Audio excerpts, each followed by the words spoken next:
नमस्कार। आर के खन्ना धार्मिक चैनल पर आप सबका प्यार से स्वागत है। मैं प्रस्तुत कर रही हूँ श्रीमद् देवी भागवत के 9वें स्कंद से आदि गौ सुरभि देवी का उपाख्यान या चरित्र, उनकी कथा। बहुत ही सुंदर कथा है, मैं आपके लिए शब्दशः पढ़ रही हूँ। तो आइए चलते हैं। नारद जी ने पूछा, ब्राह्मण, वह सुरभि देवी कौन थी जो गोलोक से आई थी? मैं उसके जन्म का चरित्र सुनना चाहता हूँ। भगवान नारायण कहते हैं, नारद, देवी सुरभि गोलोक में प्रकट हुई। वह गौओं की अधिष्ठात्री देवी, गौओं की आदि, गौओं की जननी तथा संपूर्ण गौओं में प्रमुख थी। मुने, समस्त गौओं में प्रथम वृंदावन में उस सुरभि का ही जन्म हुआ है। अतः मैं उसका चरित्र कहता हूँ, सुनो। एक समय की बात है, राधापति कौतुकी भगवान श्री कृष्ण श्री राधा के साथ गोपांगनाओं से घिरे हुए पुण्य वृंदावन में गए। कौतूहलवश थक जाने के बहाने सहसा किसी एकांत स्थान में बैठ गए और उन स्वेच्छा में प्रभु के मन में दूध पीने की इच्छा हो गई। उसी क्षण उन्होंने अपने वाम भाग से लीलापूर्वक सुरभि गौ को प्रकट कर दिया। बछड़ा उस गौ के साथ था। उसके थनों में दूध भरा था। उसके बछड़े का नाम मनोरथ था। उस सवत्सा गौ को सामने देखकर श्री रामा ने एक नूतन पात्र में उसका दूध दुहा। वह दूध जन्म और मृत्यु को दूर करने वाला एक दूसरा अमृत ही था। स्वयं गोपीपति भगवान श्री कृष्ण ने उस स्वादिष्ट दूध को पिया। फिर हाथ से वह भाण गिरकर फूटा और दूध धरती पर फैल गया। गिरते ही वह दूध सरोवर के रूप में परिणित हो गया। उसकी चारों ओर की लंबाई और चौड़ाई 100 योजन थी। वही यह सरोवर गोलोक में क्षीर सरोवर नाम से प्रसिद्ध है। गोपिकाओं को और श्री राधा के लिए वह कीड़ा सरोवर बन गया। सभी वहाँ मनोरंजन करने लगी। अमूल रत्नों द्वारा उस परिपूर्ण सरोवर के घाट बने थे।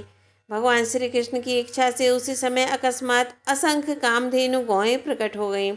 जितनी वे गौएं थीं उतने ही गोप भी उस सुरभि गौ के रोमकूप से निकल आए। फिर उन गौओं से बहुत सी संतानें हुई जिनकी संख्या नहीं कही जा सकती। यूं उस सुरभि देवी से गौओं की सृष्टि कही जाती है, जिससे जगत व्याप्त है। मुनि, उस समय भगवान श्री कृष्ण ने देवी सुरभि की पूजा की थी। तत्पश्चात त्रिलोकी में उस देवी की दुर्लभ पूजा का प्रचार हो गया। दीपावली के दूसरे दिन भगवान श्री कृष्ण की आज्ञा से देवी सुरभि की पूजा संपन्न हुई थी। यह प्रसंग मैं अपने पिता धर्म के मुख से सुन चुका हूँ। महाभाग, देवी सुरभि का ध्यान, स्तोत्र, मूल मंत्र तथा पूजा की विधि का क्रम मैं तुमसे कहता हूँ, सुनो। ओम सुरभि नमः। सुरभि देवी का यह षडाक्षर मंत्र है। 1,00,000 जप करने पर मंत्र सिद्ध होकर भक्तों के लिए कल्प वृक्ष का काम करता है। ध्यान और पूजन यजुर्वेद में सम्यक प्रकार से वर्णित है, जो रिद्धि, वृद्धि, मुक्ति और संपूर्ण कामनाओं को पूर्ण करने वाली है। जो लक्ष्मी स्वरूपा श्री राधा की सहचरी, गौओं की अधिष्ठात्री, गौओं की आदि जननी, पवित्र रूपा, भक्तों के अखिल मनोरथ सिद्ध करने वाली है तथा जिनसे यह सारा विश्व पावन बना है, उन भगवती सुरभि की मैं उपासना करता हूँ। कलश गाय के मस्तक, गौओं के बांधने के स्तंभ, सालग्राम की मूर्ति, जल अथवा अग्नि में देवी सुरभि की भावना करके द्विज इनकी पूजा करें। दीपमालिका के दूसरे दिन पूर्वाह्न काल में भक्तिपूर्वक पूजा होनी चाहिए। जो भगवती सुरभि की पूजा करेगा वह जगत में पूज्य हो जाएगा। एक समय की बात है, वराहकल्प बीत रहा था। देवी सुरभि ने दूध देना बंद कर दिया। उस समय त्रिलोकी में दूध का अभाव हो गया था। तब देवता अत्यंत चिंतित होकर ब्रह्मलोक में गए और उनकी स्तुति करने लगे। तदंतर इंद्र ने ब्रह्मा जी की आज्ञा पाकर देवी सुरभि की स्तुति आरंभ की। इंद्र ने कहा, देवी को नमस्कार है। महादेवी सुरभि को बार बार नमस्कार है। जगदम्बिके, तुम गौओं के आदि कारण हो, तुम्हें नमस्कार है। श्री राधा प्रिया को नमस्कार है। देवी पद्मांशा को बार बार नमस्कार है। श्री कृष्ण प्रिया को नमस्कार है। गौओं को उत्पन्न करने वाली देवी को बार बार नमस्कार है। सबके लिए जो कल्प वृक्ष स्वरूपा हैं तथा क्षीर, धन और बुद्धि प्रदान करने के लिए सदा तत्पर रहती हैं, उन भगवती सुरभि को बार बार नमस्कार है। शुभा, सुभद्रा और गोप्रदा नाम से शोभा पाने वाली देवी को बार बार नमस्कार है। यश, कीर्ति और धर्म प्रदान करने वाली देवी को बार बार नमस्कार है। इस प्रकार स्तुति सुनते ही जगत जननी भगवती सुरभि संतुष्ट और प्रसन्न हो उस ब्रह्मलोक में ही प्रकट हो गई।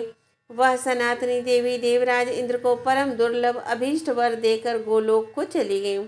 देवता भी अपने अपने स्थानों को चले गए। नारद, अब विश्व सहसा दूध से परिपूर्ण हो गया। दूध से घृत बना और घृत से यज्ञ संपन्न होने लगे तथा उनसे देवता संतुष्ट हुए। जो मानव इस महान पवित्र स्तोत्र का भक्ति पूर्वक पाठ करेगा वो गोधन से संपन्न प्रचुर संपत्ति वाला परम यशस्वी और पुत्रवान हो जाएगा। उसे संपूर्ण तीर्थों में स्नान करने तथा अखिल यज्ञों में दीक्षित होने का फल सुलभ होगा। ऐसा पुरुष इस लोक में सुख भोग कर अंत में भगवान श्री कृष्ण के धाम को चला जाता है। चिरकाल तक वहाँ रहकर भगवान की सेवा करता है। पुनः इस संसार में उसे नहीं आना पड़ता। वह ब्रह्मलोक में ब्रह्मा जी का पुत्र होकर वही निवास पाता है। ओम नमो भगवते वासुदेवाय। मित्रों, भक्तों, इसे ज़्यादा से ज़्यादा शेयर करें। धन्यवाद।